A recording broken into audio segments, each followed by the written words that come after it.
Aloha, I'm Lyla Berg, and we're here at the Waikiki Aquarium ready to meet the people who inform, inspire, and impact our daily lives. Thank you for joining us on Island Focus.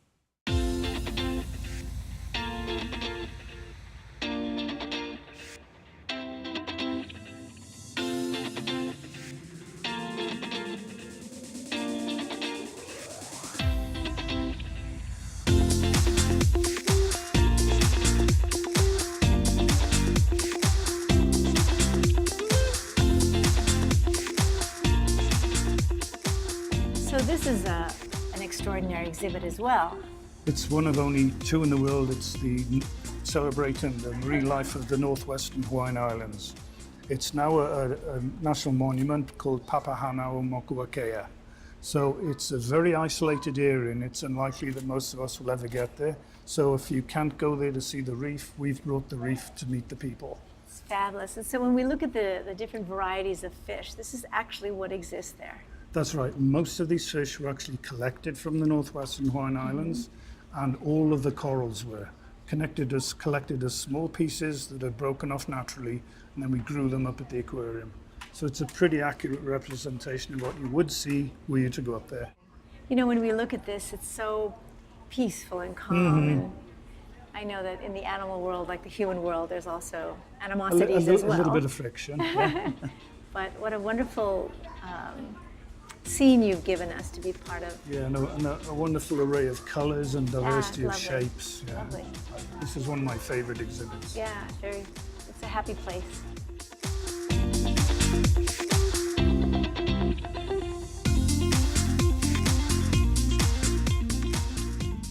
Thank you for joining me in conversing and meeting Arthur Ayu with the Board of Water Supply. I appreciate you taking the time to spend with us here at the aquarium. Thank you. Mahalo for inviting me. It's a pleasure. Now, the Board of Water Supply is freshwater, but I know the connection is deep with the aquarium. Oh, yes, it is. We have actually participated with the aquarium annually for about the past 8-10 years in a celebration during April, celebrating Earth Month. So we come to share the information and the message of the Board of Water Supply, how important to conserve our fresh water and the environment actually is. There's a close connection between fresh water and salt water as well. You know, when we talk about the aquifers in our mountains, you're responsible for informing the public about that too. Oh yeah, you know, everyone learns about the water cycle, and in Hawaii you learn that in 3rd grade. We learn our water cycle of evaporation of salt water to clouds that condensate, and then precipitation, and that rain falls onto our mountains in our watersheds and eventually becomes our drinking supply. So the relationship between salt water, our ocean, definitely connects us with our freshwater drinking water. And your role as a community outreach director? So at the Board of Water Supply, I do the public outreach and educational programs for the board. I've been teaching children as well as up to senior citizens about where our water comes from, how important it is to conserve it. We offer tours of our facilities. At the moment we have our Nu'uanu watershed tour. We will do tours of our Honouli'uli recycled water facility out in Ewa. And we also do a tunnel tour out on the windward side of our Waihe'e tunnel. I've been there, that's amazing.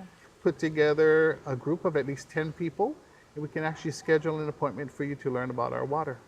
What are one of the challenges that you face or that you're hearing when we talk about fresh water here, especially with our children?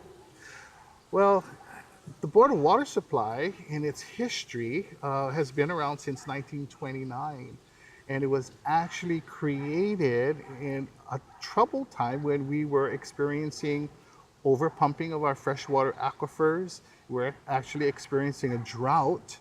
So legislation happened where the Board of Water Supply was created to take a handle and control our fresh water.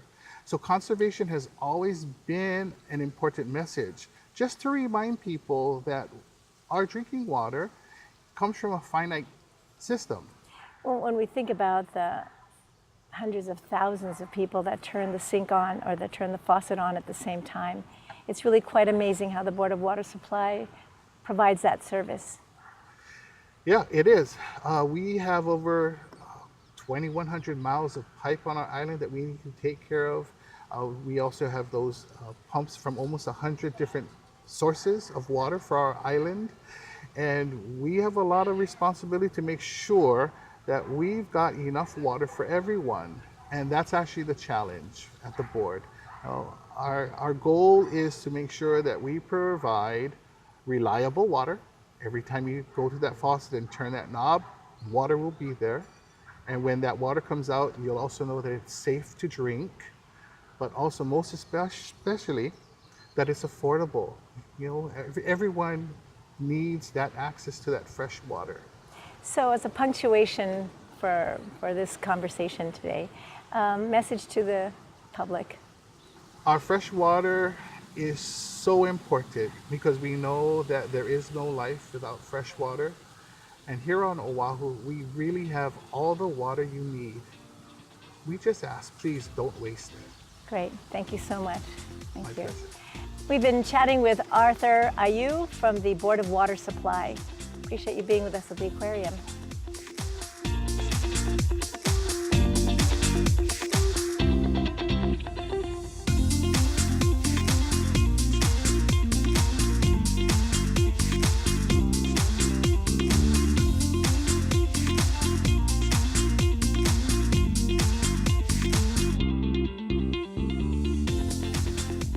How fortunate we are today to have the opportunity to meet Yvonne Chan of ʻIolani School. I appreciate you taking the time. Thank you so much, Lyla, for having me. And you have a fabulous project that you're working on. So I'm a teacher at ʻIolani School, but I'm also the director of a research lab in the Sullivan Center for Innovation and Leadership at ʻIolani. And our mission is to nurture independent research, foster citizen science, and provide outreach to improve STEM education in Hawaii. We do that through different projects. One of the projects is Nawai Kolu, which is the three waters, and it's an effort to bring together the schools in the Alawai watershed, the schools along Manoa, Wakīkī, and Pololo streams to help monitor and restore the health of our watershed. And maybe you could tell us a little bit more about what it means to the students at ʻIolani. You know, ʻIolani is located in a perfect position to understand the connection between mountain and ocean. Yeah, so we're right there along the Alawai Canal. So everything that happens upstream affects us downstream. So everything from the trash that gets washed down to the threat of flooding along the banks of the Alawai affects us. From your perspective with the young people, it's more than a course that they're taking when they work with you. Yeah, they're going out there and they're collecting data that's needed in order to understand the problems, or the gaps in knowledge in our watershed, and then we're hoping that they will also design solutions to those problems. So with a school like ʻIolani that has kids from all over the island coming, what do you find is a common denominator for them? They're all really eager to have an impact on this world, but they're young and they don't necessarily not know sure how. Yeah.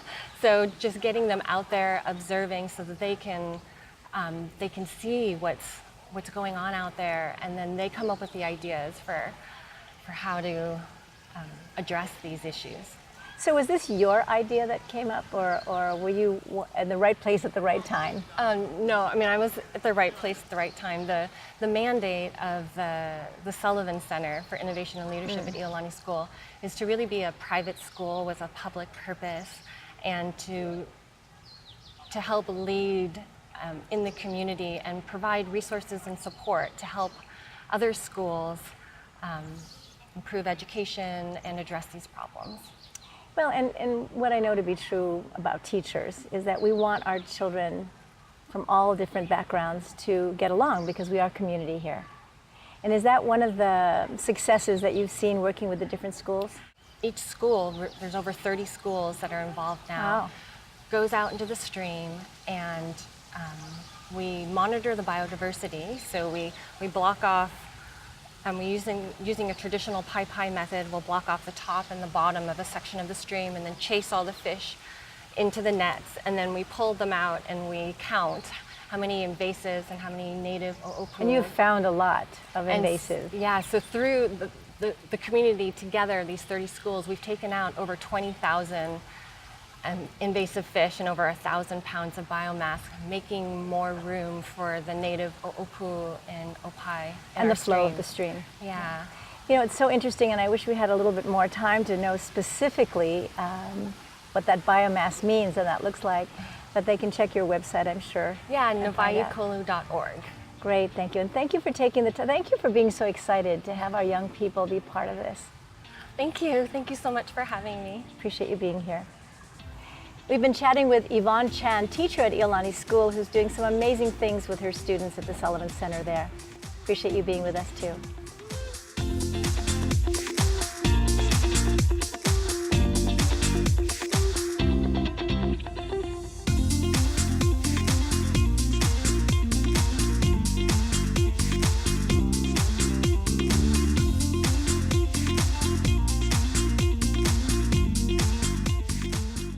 I have the pleasure today of speaking with Dr. GAIL GRAWBOWSKY, who is the Director of the Environmental Studies Program at Chaminade University. Thank you for joining us. Oh, my pleasure, Lyla. Thank you for having me. You must be in heaven being outside here. Oh, yeah. I think it's the best place to run an environmental studies program on the planet.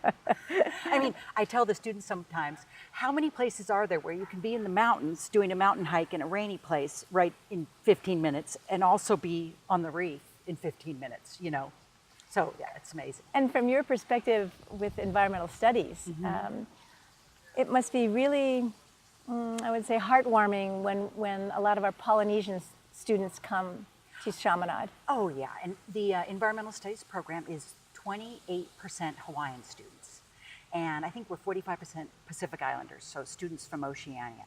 And they bring, of course, this sort of natural love and respect for nature, you know, this whole term malama and the idea of pono, you know, making our relationship with nature balanced. That's innate in them. So it is a real treat, and they get to know the students from the mainland. So there's real cross-fertilization of ideas. For example, if we're talking about the coral reef or fish, I have asked my class, is there anyone in here who never buys the fish that they eat? And hands go up. So if you're a student from New York and you see that, you're like, whoa, you know, we're used to fish sticks. Oh, yeah. And so we can use all of that to talk about sustainable use of the natural resource. And in one of my classes now, we're learning how to throw net, and we're learning about how that's done properly and why that was a sustainable practice, because the nets can't catch everything. And, you know, it's just wonderful to see them learning from each other. And we talk, because it's environmental studies, we talk a lot about the values, the underlying reasons why, I don't even want to say nature matters, but just why our relationship with the earth is so important to our well-being, with everything from water, we need clean water, to the beauty. You know, I went swimming this morning and saw the white terns flying, the manu oku, and saw little kids in summer camp going out in the water. And I thought the importance of the clean water and this little bird that was threatened for a while, you know, and then we look at the values underlying that. Why does that matter to us? And it's everything from your basic health to your sort of psychological well-being. Because we're environmental studies, we have students with all different sort of natural talents. Like some are science oriented, but some are very artistic. Some are big idea people, and some want that career and want to know what exactly are the careers in, say, renewable energy. And so there's a challenge there in being sure that we serve them all. So I try to help them realize where the careers are, not just in terms of the different kinds of agencies, from businesses to government orgs to NGOs to law firms to being a teacher to being something like you do. You could be an environmental person who's wanting to educate about the planet.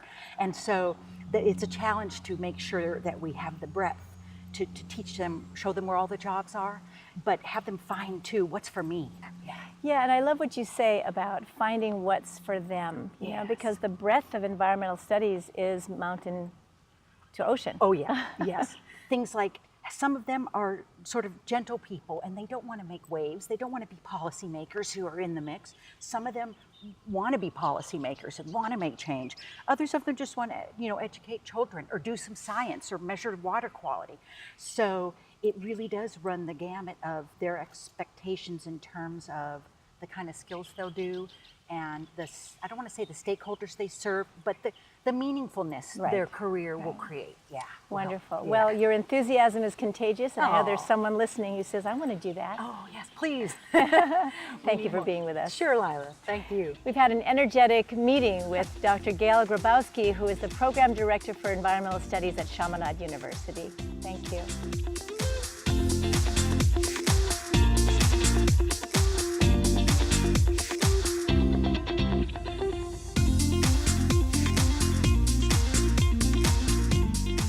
So we're behind the scenes here. And what exactly is happening with all of this commotion? This is like Frankenstein's laboratory with all the bubbles and tanks and all. This is a new area we built about 2 years ago, and it's our live feeds area. So here is where we produce food items for the animals on exhibit, the corals and the fishes to eat. So we've got different types of algae, different types of animals called rotifers, like little zooplankton. So those are called mysis. Now bear in mind that a single sea dragon can eat 1,000 in a day, and it becomes a huge, huge thing. So we started producing them here. So the relationship with the university is critical. Oh, absolutely. As the scientists and the biologists. Absolutely. Especially with regards to our coral work. We do lots of collaborations with researchers. We have students come down here to do projects. And of course, we usually try to hire students to work at the aquarium for summer holidays or for professional experience. So, and then these tanks behind us here. Yeah. These are holding tanks for animals that we're looking after for somebody at the moment. So, you know, the marine aquarium community in Hawaii is pretty small, but we're very tight-knit and we help people out all the time.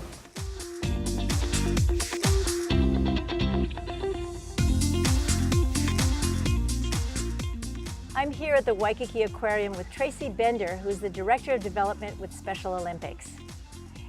Appreciate you taking the time to be with us. Thank you. I'm happy to be here.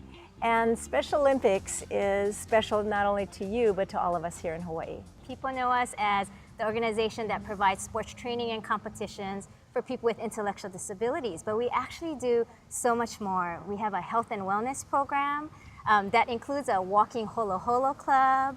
It includes a program called SoFit 5, where we incorporate exercise and fitness, eating well, and encourage our athletes to do that as well. And then in addition to health and wellness, we also promote inclusion and acceptance for people with disabilities. So we have a school-based program called the Unified Champion Schools. And so we will ask elementary schools, middle schools, high schools, if they're willing to make the commitment to allow their special education and general education students to interact in school and out of school, meaning that they would come to our actual Special Olympics competitions and compete together on a team. You know, it's always very heartening when we see the photographs of the Special Olympic athletes.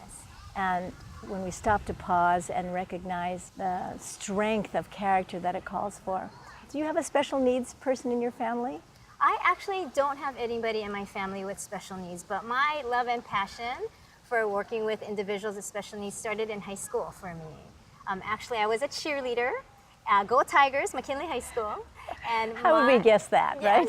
Well, I'm glad that comes through. And my cheerleading coach was the resource teacher for the deaf and hearing impaired program. So through being a cheerleader, I spent a lot of time in her classroom and had a chance to get to know all of her students, and went through high school side by side with some of their students. I signed up for classes with them to aid them through classes. And then when I graduated, I had the chance to be an educational assistant at the school as a job. So what touched your heart about that experience? You know, for me, it was just eye-opening to know that the person that we thought that was in special education all these years is actually just like me. We had more things in common than difference, you know, more alike than different. And as a high school student, and as a person trying to be a role model on campus as a cheerleader, I wanted that opportunity to show that to other people, that we are all just students, we are all just friends. There shouldn't be a separation. So when you went to college, did you focus on special ed? I actually didn't focus on special education, but what ended up happening to me was when I graduated, I worked in the nonprofit sector. And then I found myself getting married and moving to the mainland. So when I moved to the mainland, there was a job with the Parks and Recreation, municipal Parks and Recreation job that I took that included special needs programming. And so I was coordinating things along with the special needs program, which was part of Special Olympics. They participated in Special Olympics Arizona. So that was my first introduction to actual Special Olympics programming. I came back to Hawaii in 2012, and then the stars aligned, and lo and behold, there was a job opening with Special Olympics Hawaii. So I was very excited to apply for that job. Well, and I appreciate you sharing your journey, because where we end up is not always where we started. Very true, yes. And if you had some thoughts to share about the courageous athletes that are part of the Special Olympics.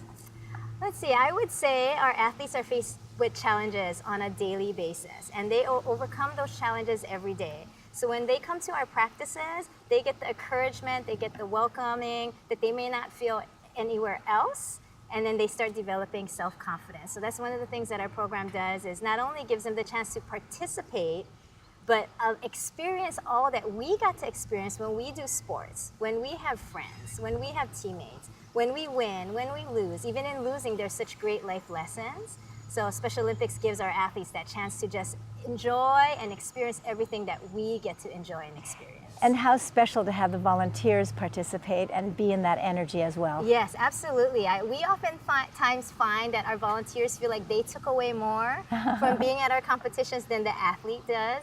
We have over 11,000 volunteers. We have the largest database of volunteers here on the island. I like to think it's because we have so much aloha here. Everybody wants to get involved, and we have a huge, as you know, we have all 5 branches of the military here on our islands, and so they are a huge portion of Great. that. Well, thank you so much for giving us a snapshot of Special Olympics. Great, you're welcome. We've been chatting with Tracey Bender, who's the Director of Development with Special Olympics.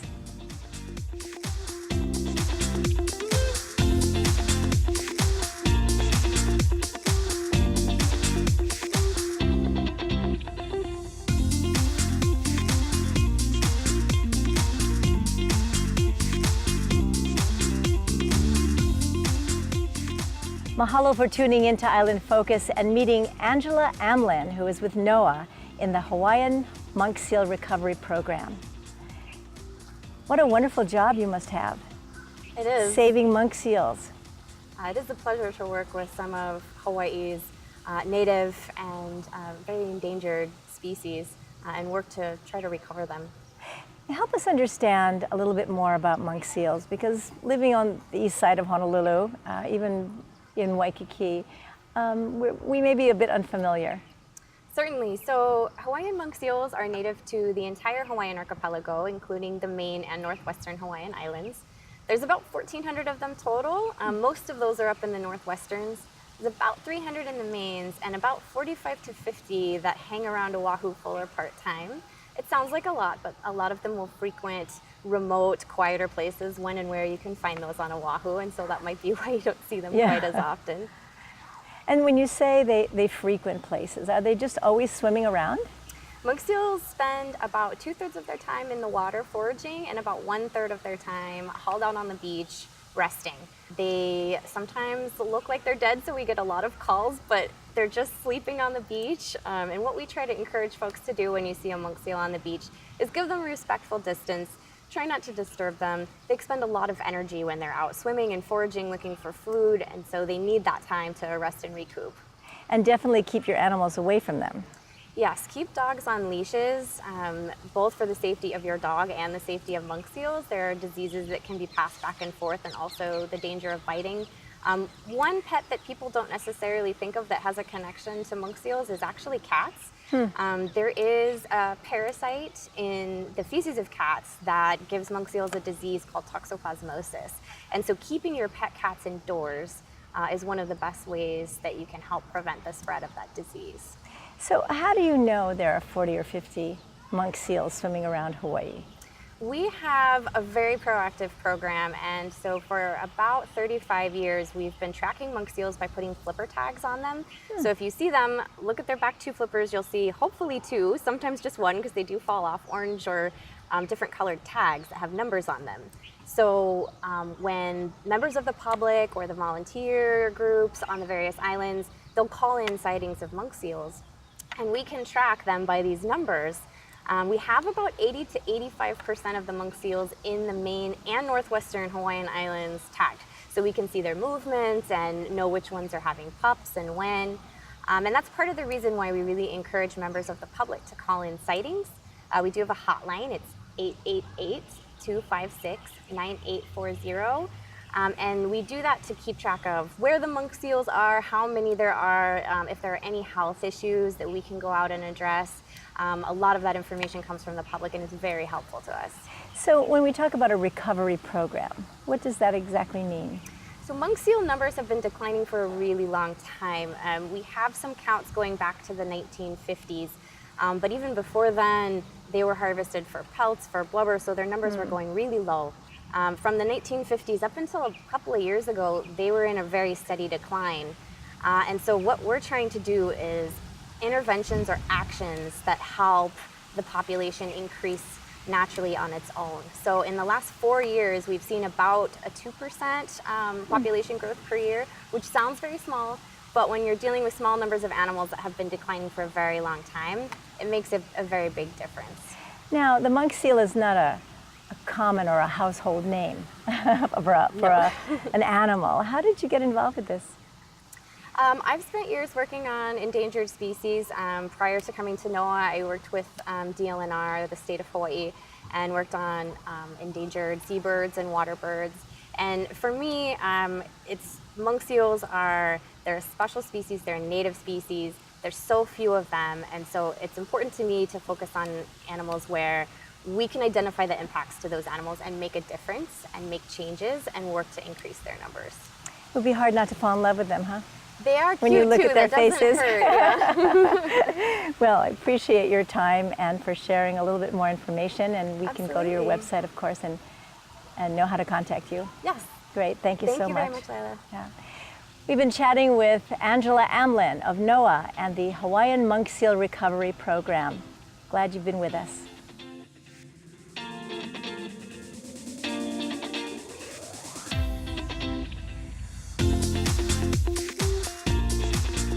Mahalo to the Waikiki Aquarium for hosting us today, and to you for tuning in to Island Focus. I'm Lyla Berg. Aloha and malama pono. Take care of each other. See you soon.